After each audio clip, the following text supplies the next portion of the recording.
थोड़ी सी प्रॉपर्टीज़ की बात कर लेते हैं। मल्टीप्लिकेशन जो हम लोगों ने अभी पढ़ा मैट्राइसेस का, तो मल्टीप्लिकेशन में कुछ प्रॉपर्टीज़ ध्यान में रखते हैं। जैसे हमने अभी एक प्रॉपर्टी ऑलरेडी पढ़ रखी है कि किसी भी मैट्रिक्स के प्रोडक्ट में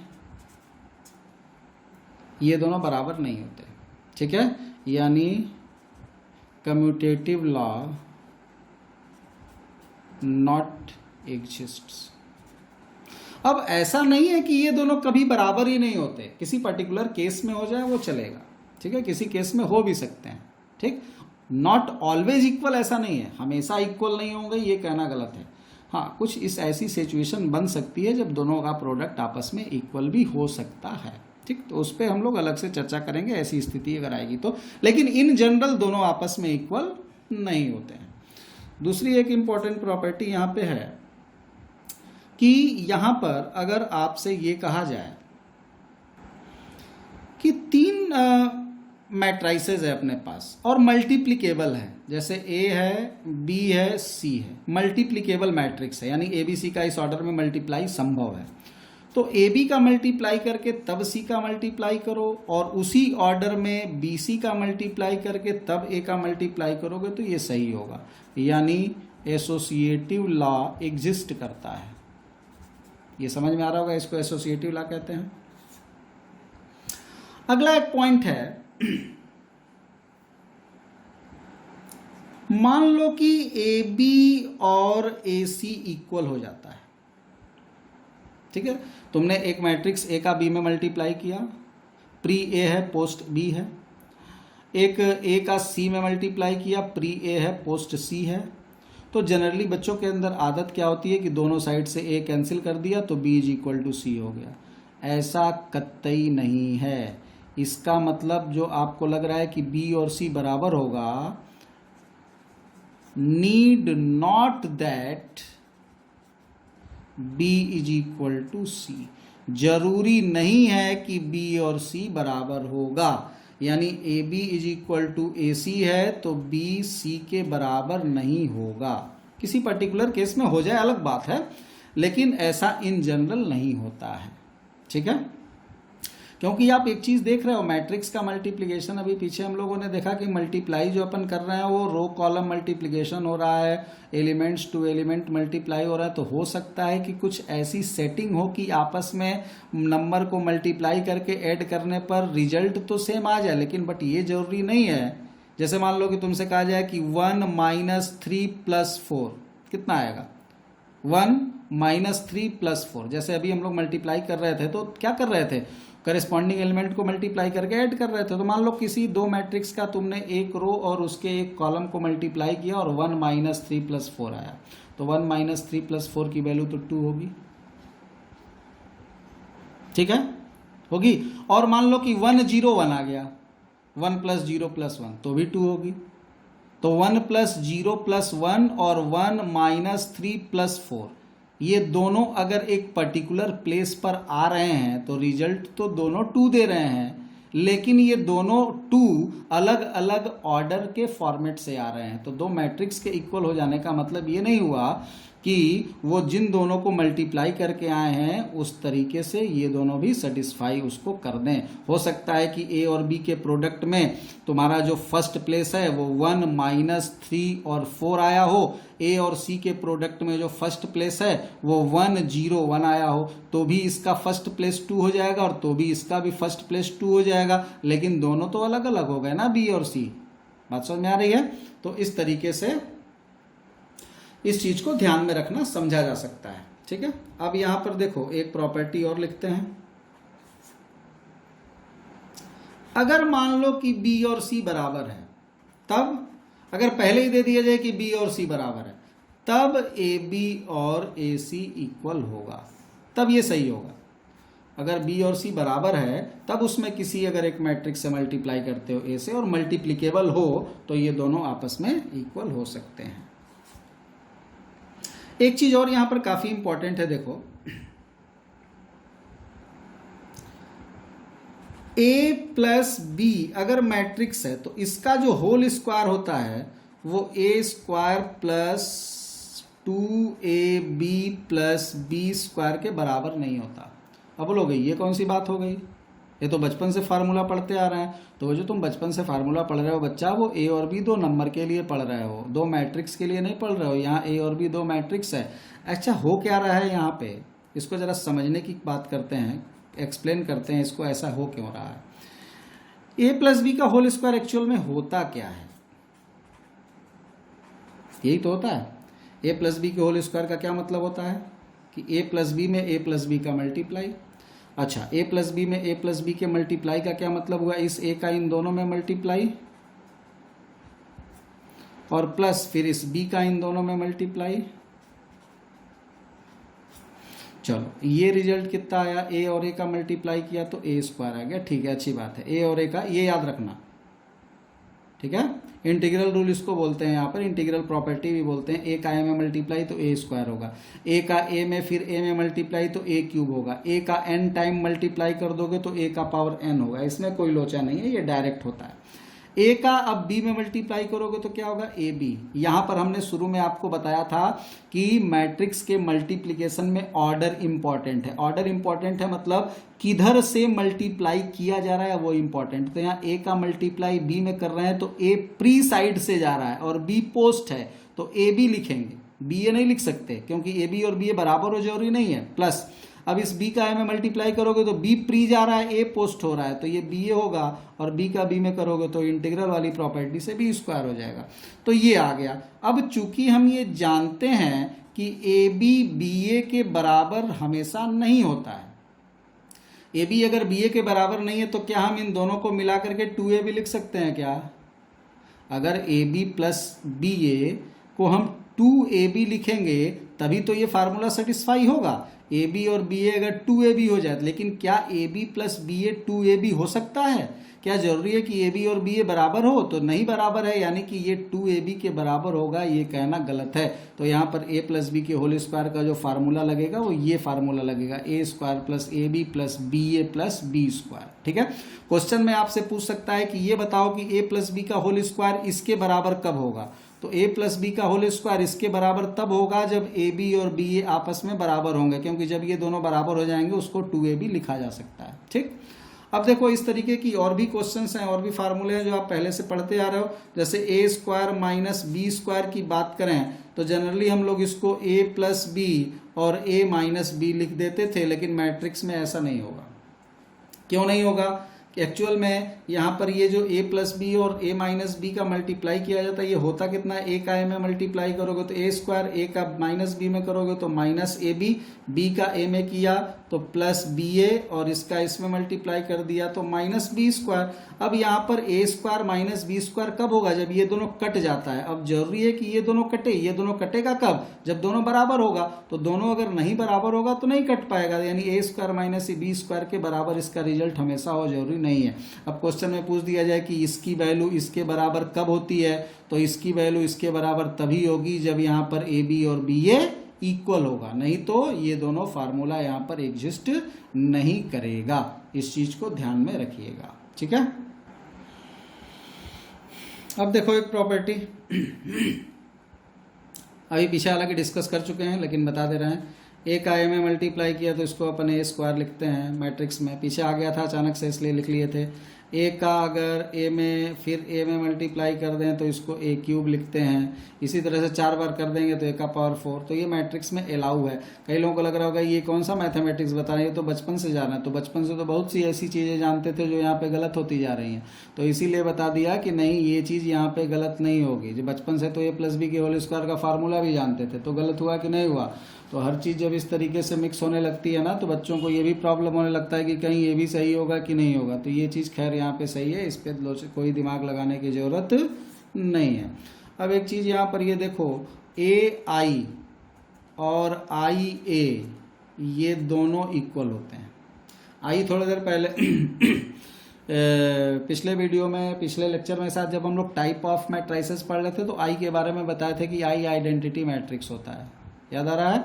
और अभी पीछे जो हम A B is equal to B A B not equal to B A पे चर्चा कर रहे हैं, तो थोड़ा सा तुमको यहाँ पर उसको भी बताना चाह रहे हैं कि देखो यहाँ पर ए आई और आई ए बराबर होता है, यानी किसी भी मैट्रिक्स में आइडेंटिटी मैट्रिक्स का मल्टीप्लीकेशन चाहे तुम प्री बना के करो चाहे पोस्ट बना के करो। यहाँ पे आई को प्री बना के ए के साथ मल्टीप्लाई किया गया, यहाँ आई को पोस्ट बना करके ए के साथ मल्टीप्लाई किया गया, दोनों सिचुएशन में हमारा रिजल्ट इक्वल आता है, इस चीज़ को ध्यान रखना। यानी ये एक सिंपल सा यहाँ पर सीधे सीधे तुम्हारे सामने केस आ गया कि यहाँ पर दो मैट्रिक्स का मल्टीप्लिकेशन किसी भी ऑर्डर में प्री पोस्ट में किया जाए, दोनों बराबर होते हैं, मतलब इस पर्टिकुलर केस में कम्यूटेटिव लॉ एग्जिस्ट कर रहा है।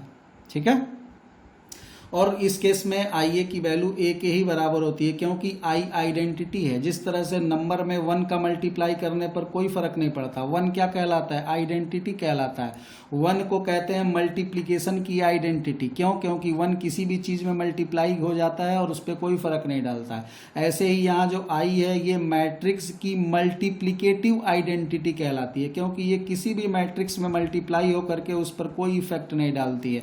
तो यहाँ आई को इसीलिए आइडेंटिटी मैट्रिक्स ऑफ मल्टीप्लिकेशन कहा जाता है। तो आई का ए में मल्टीप्लाई चाहे प्री बना के किया चाहे पोस्ट बना कर किया, दोनों कंडीशन में हमको जो रिजल्ट मिला वो ए मिला।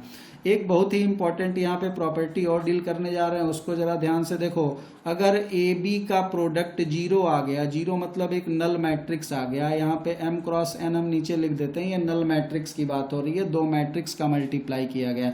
हालांकि मॉडर्न मैथमेटिक्स में आप इसको केवल 0 भी लिखते हो तो यहाँ पर साइज अपने आप ये क्लियर रहती है कि जो साइज इसका रिजल्टेंट का होगा वही यहाँ पे साइज बन जाता है। आजकल मॉडर्न मैथमेटिक्स में बहुत सारे चेंज आए हैं, जैसे वेक्टर में 0 इज आल्सो अ वेक्टर, आप लोग टाइप ऑफ वेक्टर में पढ़े होंगे कि 0 एक टाइप ऑफ वेक्टर है, लेकिन वहाँ 0 जो नंबर है, जो वेक्टर है, उस पर आप वेक्टर ऊपर लगाओ या ना लगाओ, दोनों पे कोई फर्क नहीं पड़ता। उसको मान लिया जाता है कि भाई वेक्टर क्वांटिटी अगर रिजल्ट में रिजल्टेंट है तो जो 0 आएगा वो वेक्टर है और अदरवाइज वो स्केलर है। तो ऐसे ही यहाँ पर दो मैट्रिक्स का रिजल्टेंट यहाँ पर 0 आया हुआ है, तो कॉमन सेंस की बात है कि ये 0 नंबर नहीं है, क्योंकि अपने को पता है कि मैट्रिक्स का कभी भी रिजल्ट इस नंबर के बराबर नहीं हो सकता। तो कॉमन सेंस से ये 0 नल मैट्रिक्स को इंडिकेट कर रहा है, एंड इस साइज इसकी जो होगी वो एज रूल यहाँ पे जो भी होगी उसको समझा जाएगा। तो ये तो लिखने के प्रोसेस हैं जो थोड़ा बहुत आपको बता दिए कि आपको बहुत इसमें लोड लेने की ज़रूरत नहीं है। साइज आप नहीं भी लिखते हो तो वहाँ केवल 0 लिख देते हो तो वो गलत नहीं होगा। नहीं तो पता चला कि कुछ लोग यहाँ दिमाग लगाने लगे कि नहीं 0 लिख दिए तो गलत हो गया, तो ऐसा कुछ इशू नहीं है। खैर, इन जनरल अगर मान लो कि दो मैट्रिक्स का प्रोडक्ट अगर 0 आ जाता है यानी नल मैट्रिक्स आ जाती है, तो क्या दिमाग में आता है? दिमाग में जनरली आता है कि ए बी का प्रोडक्ट अगर 0 आ गया तो क्या होगा।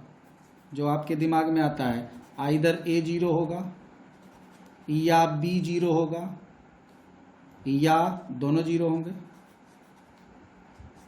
क्यों?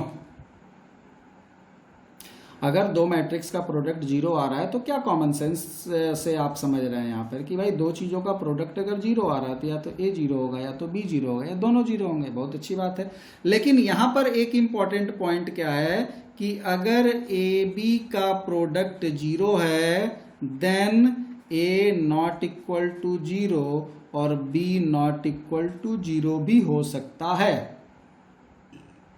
ए 0 नहीं है, बी 0 नहीं है, फिर भी दोनों का प्रोडक्ट 0 आ सकता है।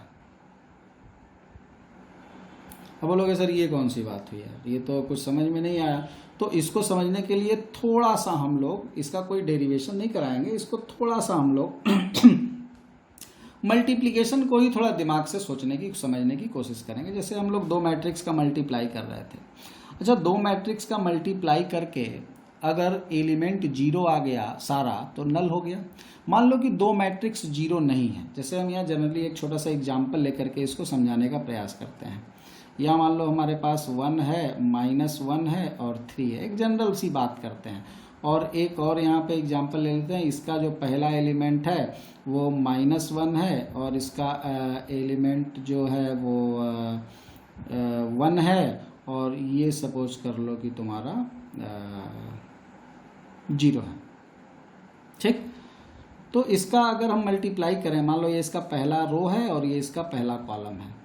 ठीक है, ये इस मैट्रिक्स का पहला कॉलम है और ये इस मैट्रिक्स का पहला रो है। और भी मैट्रिक्स हैं, तो ये जो लिख दिया इससे ये तो पता चल गया कि भाई ये दोनों 0 नहीं है। एलिमेंट ही इस तरीके से सेट हैं कि मल्टीप्लाई करने पे 0 आया, तो 1 का -1 में मल्टीप्लाई किया तो -1 आ गया।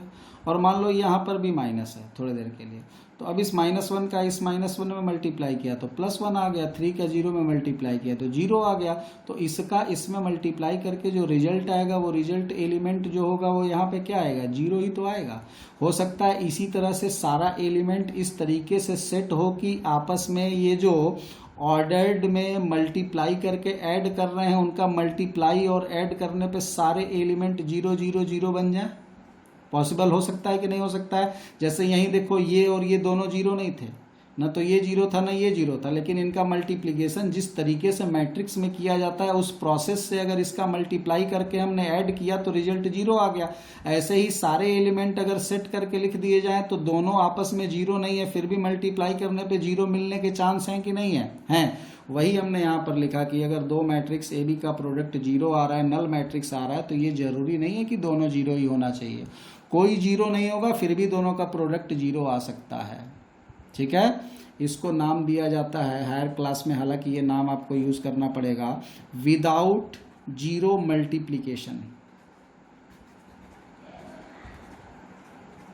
क्या नाम दिया जाता है? Without zero multiplication. यहां पर एक इंपॉर्टेंट चीज है जो ध्यान रखना, here A and B will be singular matrices. ये बड़ा एक इंपॉर्टेंट बात है। ठीक है। अब कई बच्चों के दिमाग में यहां पर भी बहुत सारी बात आएगी कि इसका मतलब कि दो सिंगुलर मैट्रिसेस को मल्टीप्लाई कर देंगे तो प्रोडक्ट 0 आएगा। नहीं, ऐसा हमने नहीं बोला।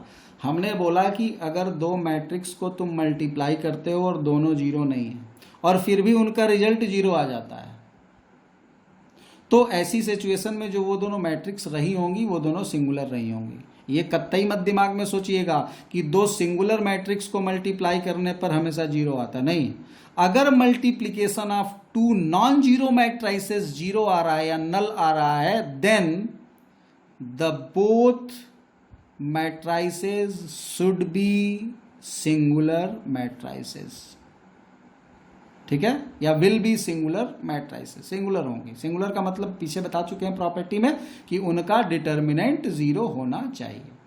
तो अगर दो मैट्रिक्स जो नॉन जीरो हैं उन दोनों का प्रोडक्ट अगर नल मैट्रिक्स आ रहा है तो ये पक्का है कि उन दोनों मैट्रिसेस का डिटर्मिनेंट 0 के बराबर होगा, दोनों सिंगुलर होंगी। ये काफ़ी इंपॉर्टेंट प्रॉपर्टी है।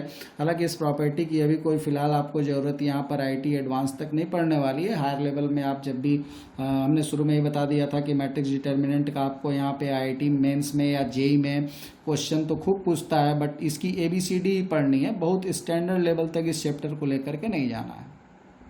एक जनरल लेवल में ही, एक एलिमेंट्री लेवल में ही आपका AIEEE का भी क्वेश्चन सॉल्व हो जाता है और एडवांस लेवल का भी क्वेश्चन सॉल्व हो जाता है। और जहाँ तक बोर्ड एग्जाम की बात है तो उस पर भी NCERT के भी क्वेश्चन जनरली सॉल्व हो जाते हैं। तो इस तरीके की प्रॉपर्टीज़ वगैरह थोड़ी बहुत जो है बताते रहेंगे, इसको ध्यान में रखिएगा, काम देंगी। कहीं कहीं पर हो सकता है कि इस तरीके के क्वेश्चंस की, ऐसे प्रॉपर्टीज़ की ज़रूरत पड़ जाए, तो थोड़ा बहुत इसको ध्यान रखिए। अब थोड़ी सी हम लोग बात कर लेते हैं ट्रेस। हम लोग पढ़े थे पीछे मैट्रिक्स का, बोले थे कि मल्टीप्लिकेशन वगैरह में और एडिशन वगैरह में, ऑपरेशन में थोड़ा बहुत इसकी प्रॉपर्टी पे डील करेंगे। तो ट्रेस पे हम लोग चर्चा कर चुके थे, तो थोड़ी सी प्रॉपर्टी देख लो। Property of trace.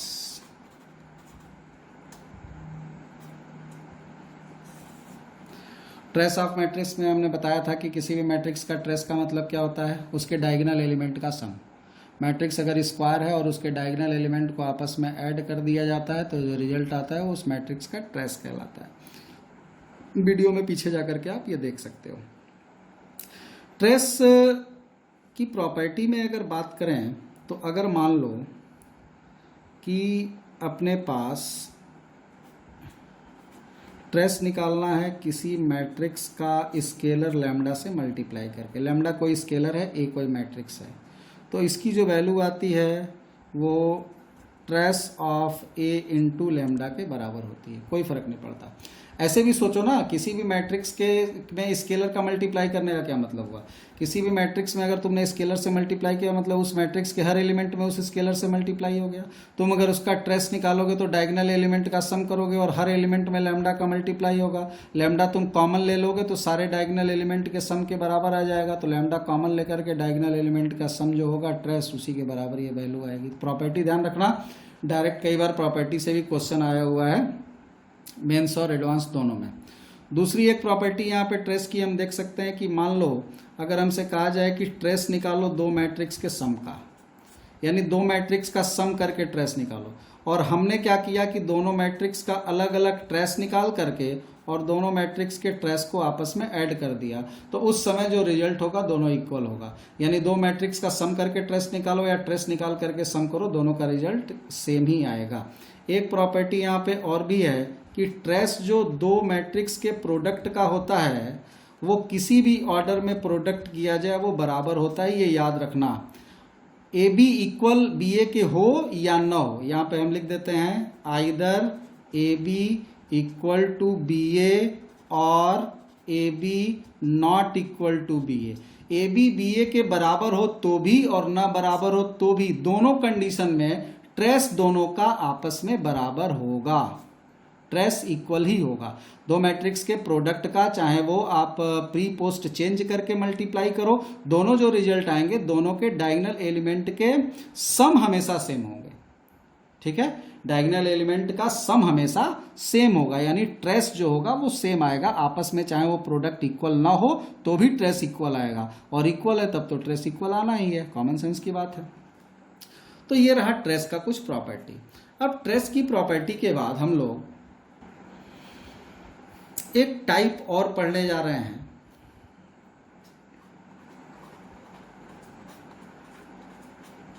Transpose of matrices या मैट्रिक्स। मैट्रिक्स का ट्रांसपोज काफ़ी इम्पॉर्टेंट है और बहुत ही आसान है, इसकी ज़रूरत आगे हम लोगों को पड़ेगी, अभी फ़िलहाल इसको बिल्कुल आसानी से समझ लो कि होता क्या है। तो देखो, if A B a matrix, A अगर कोई मैट्रिक्स है, देन इट्स ट्रांसपोज और ट्रेस में नाम में कंफ्यूज नहीं होना, ट्रेस और ट्रांसपोज अलग अलग है। ट्रेस यानी डायगोनल का सम और ट्रांसपोज ये डिफिनीशन बता रहे हैं। अगर ए कोई मैट्रिक्स है then its transpose is denoted by, तब इसके ट्रांसपोज को कैसे डिनोट किया जाता है, ए के ऊपर टी लिख करके। ए के ऊपर टी लिख दिया, ये क्या इंडिकेट करेगा, उस मैट्रिक्स के ट्रांसपोज को इंडिकेट करेगा। ट्रांसपोज होता क्या है ट्रांसपोज इज डिनोटेड बाई ए के ऊपर टी लिख दिया, एंड ए के ऊपर टी जो लिखा ये होता क्या है, कैन बी ऑब्टेन्ड, कैसे मिलेगा, by interchanging the row and column of A. किसी मैट्रिक्स ए का रो और कॉलम अगर हम चेंज कर दें, रो के जगह कॉलम लिख दें, कॉलम के जगह रो लिख दें, रो को कॉलम बना दें, कॉलम को रो बना दें, तो उस समय जो ट्रांसपोज होगा और जो मैट्रिक्स होगी वो उसका ट्रांसपोज इंडिकेट करेगा। जैसे मान लो हम एक मैट्रिक्स लेते हैं ए, और इस मैट्रिक्स को हम लोग क्या लिखते हैं, यहाँ मान लो लिखा 1 2 3 और यहाँ पे लिख दिया 0 -1 और 4। अब कोई बोले कि ए का ट्रांसपोज लिखो, तो ए के ट्रांसपोज में कुछ करना नहीं है बच्चा, जो ये पहला रो है वो पहला कॉलम बना दो, जो दूसरा रो है वो दूसरा कॉलम बना दो, ये ट्रांसपोज हो गया, है ना आसान। रो कॉलम बना दिया और कॉलम रो बन गया, जो पहला कॉलम था वो पहला रो बन गया, देखो दूसरा कॉलम दूसरा रो, तीसरा कॉलम तीसरा रो बन गया, और जो पहला रो था वो पहला कॉलम बन गया, दूसरा रो दूसरा कॉलम बन गया। एक इंपॉर्टेंट चीज़ यहाँ पर क्या है, इसकी साइज पहले 2x3 थी और इसकी साइज 3x2 हो गई, यानी अगर ए का साइज m×n है देन ए ट्रांसपोज का साइज n×m हो जाता है, यानी रो का कॉलम बन जाता है और कॉलम और रो बन जाता है। ये सिंपल सा ट्रांसपोज है। इसकी ज़रूरत अभी आगे हम लोग सिमेट्रिक स्क्यू सिमेट्रिक मैट्रिसेस पढ़ेंगे, वहाँ ज़रूरत पड़ेगी। तो अभी इसकी डिफिनीशन इतनी ही है। इसकी प्रॉपर्टी के बारे में थोड़ा सा हम लोग डिस्कस करते हैं। तो प्रॉपर्टी क्या है, मान लो फर्स्ट प्रॉपर्टी यहाँ पर है, किसी भी मैट्रिक्स के ट्रांसपोज का अगर ट्रांसपोज निकाल दिया जाए तो फिर से वो उसी मैट्रिक्स के बराबर आ जाता है। मैट्रिक्स का ट्रांसपोज मतलब रो कॉलम चेंज किया, और फिर उसका फिर से ट्रांसपोज मतलब फिर से रो कॉलम चेंज कर दिया, तो फिर जो मैट्रिक्स थी वही आ जाएगी। ठीक। इसकी जो दूसरी प्रॉपर्टी है, अगर दो मैट्रिक्स को आपस में ऐड करके ट्रांसपोज निकाला जाए या दोनों का ट्रांसपोज निकाल करके ऐड किया जाए, रिजल्ट दोनों का सेम ही होगा। ठीक है। तीसरी प्रॉपर्टी है, अगर मान लो हम किसी स्केलर से किसी मैट्रिक्स में मल्टीप्लाई करते हैं और तब ट्रांसपोज निकालते हैं, और हम ट्रांसपोज निकाल करके और तब उस स्केलर से मल्टीप्लाई करते हैं, तो भी दोनों वैल्यू सेम ही होगी। यहाँ पे अल्फा क्या है, अल्फा भी स्केलर, अल्फा कोई भी स्केलर नंबर है। अगर मान लो हम दो मैट्रिक्स का प्रोडक्ट करके ट्रांसपोज निकालते हैं, यहाँ पर एक चीज़ ध्यान रखने की काफ़ी इंपॉर्टेंट प्रॉपर्टी है। दो मैट्रिक्स का प्रोडक्ट करके ट्रांसपोज अगर निकाला जाता है और ट्रांसपोज जब मल्टीप्लिकेशन में डिस्ट्रीब्यूट होता है, जैसे यहाँ ट्रांसपोज एडिशन में डिस्ट्रीब्यूट हुआ तो सीधे बट गया, इसको अलग टी इसको अलग टी। लेकिन प्रोडक्ट में जब ट्रांसपोज डिस्ट्रीब्यूट होता है तो वहाँ पर बी का ट्रांसपोज पहले आ जाता है, ए का ट्रांसपोज बाद में आ जाता है। बात समझ में आ गई? यानी बी के ट्रांसपोज में ए का ट्रांसपोज मल्टीप्लाई करोगे तब वो ए बी के प्रोडक्ट के ट्रांसपोज के इक्वल होगा। इसको बोलते हैं रिवर्सिबल लॉ। ये रिवर्सिबल लॉ को सेटिस्फाई करता है। रिवर्स कर दिया, उल्टा कर दिया। इस प्रॉपर्टी को ध्यान में रखना। इस प्रॉपर्टी में भी आईआईटी बहुत बार क्वेश्चन पूछ चुका है, एडवांस में भी और मेंस में भी। इन्हीं सब छोटी छोटी बातों पे क्वेश्चन आए हुए हैं, क्योंकि आपको पढ़ना है मिला जुला के इस चैप्टर में एबीसी। इसका इनिशियल स्टेज ही पढ़ना है, एलिमेंट्री लेवल ही मैट्रिक्स डिटरमिनेंट में पढ़ना है।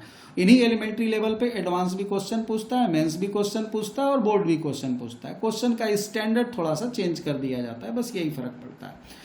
यानी यहाँ पर कहने का मतलब यह है कि मान लो तुम तीन मैट्रिक्स लेते हो ए बी सी और उसका ट्रांसपोज अगर निकालते हो तो क्या होगा, तो पहले सी का ट्रांसपोज आ जाएगा, फिर बी का ट्रांसपोज आ जाएगा और फिर ए का ट्रांसपोज आ जाएगा। यानी दो से ज़्यादा भी अगर मैट्रिक्स का प्रोडक्ट करके ट्रांसपोज निकालते हो तो सारे के सारे रिवर्स हो जाते हैं। लास्ट वाला पहले, सेकेंड लास्ट वाला उसके बाद, थर्ड लास्ट उसके बाद, और फर्स्ट वाला सबसे लास्ट में लिख दिया जाता है। इसके पीछे का रीजन क्या है एक्चुअल में, उसको समझने की कोशिश करते हैं। एक्चुअल में जो मैट्रिक्स ए था, इसका साइज अगर m क्रॉस n था और B मैट्रिक्स का साइज अगर n क्रॉस p था तो हम इन दोनों का मल्टीप्लाई कर सकते थे। लेकिन अगर A का ट्रांसपोज कर दिया जाए और इसका साइज पूछा जाए तो अब इसका साइज क्या हो जाएगा, n क्रॉस m, और B के ट्रांसपोज निकाल दिए जाए तो इसका साइज क्या हो जाएगा, p क्रॉस n।